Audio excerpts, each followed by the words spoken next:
મારા normal delivery થવાના શક્યતાને નિર્ધારિત કરે છે. હવે પ્રેગ્નન્સી દરમિયાન જ્યારે ડૉક્ટર પાસે સોનોગ્રાફી કરાવવા જાય ત્યારે પેશન્ટે કયા 5 સવાલો અવશ્ય ડૉક્ટરને પૂછવા જોઈએ?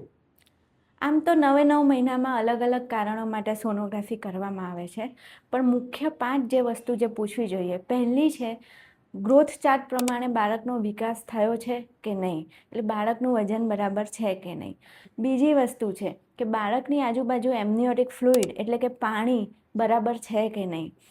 ત્રીજી વસ્તુ છે, મેલી એટલે પ્લેસેન્ટા જેને કહેવાય છે એ બરાબર જગ્યાએ છે, કોઈ નીચેની જગ્યાએ કે જોખમી જગ્યાએ તો નથી. ચોથી વસ્તુ છે કે બાળકને બરાબર લોહી પહોંચે છે કે નહીં, એને ફિટલ ડોપલર કહેવાય કે બાળકના મગજ સુધી બરાબર લોહી પહોંચે છે કે નહીં. અને પાંચમી વસ્તુ છે કે તમારું બાળક સીધું છે કે પછી એનું માથું ઉપર છે, જે તમારા નોર્મલ ડિલિવરી થવાના શક્યતાને નિર્ધારિત કરે છે.